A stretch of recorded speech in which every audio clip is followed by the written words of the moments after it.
পুরো এক সপ্তাহের জন্য পরোটা ফ্রোজেন করে রাখলাম। কোনো কিছুই ফেলা নয়। বাজারে যা পরিস্থিতি, ধৈর্য ধরে সব কিছু করলে অনেক ভালো লাগবে, সে যে কোনোই পদ হোক না কেন। রাধে রাধে বন্ধুরা, কেমন আছো সবাই? সকালবেলা থেকে আজকে ব্লগটা শুরু করছি। একদিকে অন্ন বসিয়েছিলাম আর ডাল বসিয়েছিলাম, সেদ্ধ হয়ে গেছে। এদিকে 5 ফোড়ন দিয়ে আর বিউলির ডাল দিয়ে ফোড়ন দিয়ে পালং শাক করব। পালং শাকটা রাত্রিবেলায় বানিয়ে রেখেছিলাম আর সবজি বানিয়ে এখন দিয়ে দিচ্ছি। মূলো নিয়ে এসেছিলো প্রভুজি, মূলো দিয়ে আর বেগুন, পটল, কচু দিয়ে আর পালং শাকটা রান্না করব। আর এখানে বিউলির ডাল ফোড়ন দিলাম, এর বদলে মুগের ডালও ফোড়ন দেওয়া যায়। আর এখন শাকটা ধুয়ে দিয়ে দিলাম। আর শাকটা একাটি নিয়ে এসেছিলো, কালকে জল দেওয়া ছিল, রেখে দিলে কিন্তু নষ্ট হয়ে যেত। রাত্রিবেলা আমাকে ওই জন্য সব বানিয়ে রেখে দিতে হয়েছে। আর ফ্রিজের মধ্যে রেখে দিয়েছিলাম, ভালোই আছে, আর নইলে নষ্ট হয়ে যেত। আর মূলোর সাথে একটু শাকও নিয়ে এসেছিলো, মানে মূলো শাক হয়েছে, সেটাও ফেলে দিইনি, সেটাকেও আবার বেছে বুছে রেখে দিয়েছি, ভাজা হয়ে যাবে। শুধু ভগবানের জন্য ভাজা হলেই হয়ে যাবে। দেখো অল্প পরিমাণের মতোই হয়েছে। তো 3-4টে মূলো ছোটো ছোটো, সেটা পালং শাকে দেওয়ার জন্য নিয়ে এসছে, কিন্তু শাকটা ফেলবো না, ওটাকেও ব্যবহার করে নিলাম। তো ভগবানের সেবাতে লেগে যাবে, কোনো কিছু কিন্তু ফেলা না। বাজারে যা পরিস্থিতি, একটু ধৈর্য ধরে সব কিছু করলে ভালো লাগবে, সে যে কোনোই পদ হোক না কেন।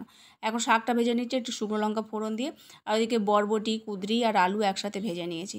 ব্যাস, দেখো একটু লবণ দিয়ে দিলাম, জলটা শুকনো শুকনো হয়ে গেলে আর ভাজা হয়ে গেছে। দেখো এখন তো চাপা দিয়ে রেখেছিলাম, অল্প পরিমাণের মতোই হয়েছে, ভগবানের জন্য হয়ে যাবে। একটু ডাল করেছি, ডালটা আবার মটর ডাল টমেটো দিয়ে সাঁতরেছিলাম। শশা দিয়ে ভগবানকে ভোগ নিবেদন করব।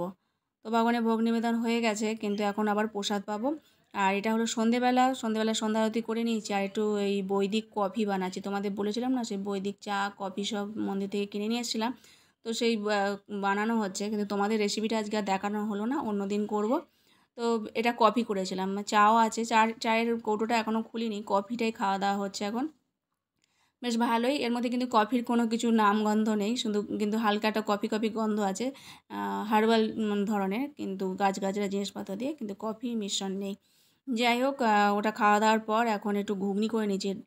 রাতের জন্য একটু লাচ্চা পরোটা করব। 1 সপ্তাহের মতো ফ্রোজেন করে রাখা যাবে এরকম পরোটা।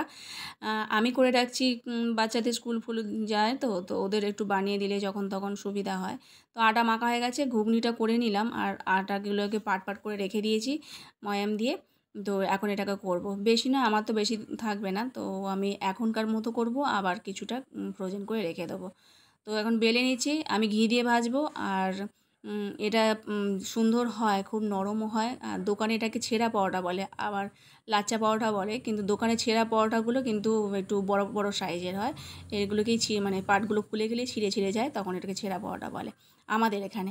তো দেখো এগুলোকে ফ্রোজেন করে রাখবো, এপিট ওপিট করে মানে একটু সেঁকে নিয়েছি, নিয়ে আর এগুলোকে রেখে দেবো। আর কয়েকটা এখন ভাজবো, যেগুলো রাতের প্রসাদ পাওয়ার জন্য। দেখো এখানে আমি এপিট ওপিট করে এটাকেও গরম করে নিচ্ছি, মানে একসাথে করছি, যেহেতু এটা এখন খাওয়া হবে, তো তাই। আর ওগুলো একটা একটা করে করলাম, কেননা ওগুলোকে রেখে দেবো ফ্রোজেন করে। বড় টিফিন বাটিতে করে রেখে দিলে ভালো থাকে, গোটা গোল গোল থাকবে। যখনই বাচ্চাদের মানে স্কুলে দেরি হয়ে যাবে, একটা দুটো করে বার করে নিলাম, আর একটুখানি তেলে ভেজে নিলেই হয়ে যায়। মানে এটা মিষ্টি দিয়েও খেতে ভালো লাগে, তাছাড়া তরকারি থাকলে আলু ভাজা দিয়ে সব কিছু দিয়েই ভালো লাগবে। শুধুই খেতে ইচ্ছা করে, এত টেস্ট হয়। এর মধ্যে একটু চিনি দিয়ে ময়াম দিয়ে মেখেছিলাম, চিনিটা একটু দিতে হয় এর মধ্যে। দেখো, আর ভাজতে ভাজতেই পাটগুলো খুলে যাচ্ছে, একদম নরম হয়ে যায়। এগুলো দেখতে ছোট ছোট লাগছে, কিন্তু বেশ মোটা মোটা হয়, আর মানে দুটো খেলেই পেট ভরে যাবে, এত মানে সুন্দর হয়। তো দেখো কেমন হয়েছে, ফুলে ফেঁপে উঠেছে। তো এখন ভগবানকে ভোগ নিবেদন করেছিলাম, সাথে লাড্ডু মিষ্টি দিয়ে ভগবানকে সেবা দিয়েছিলাম। দেখো কতখানি নরম হয়েছে। ওখানে এরকম পরোটাকে ছিঁড়ে দেবে বা পিটিয়ে পিটিয়ে ছিঁড়বে, সেরকম করে দেয়, এটাকেই পেটাই পরোটা বলে। আর আজকের মতো ভিডিও এখানে শেষ করছি। রাধে রাধে।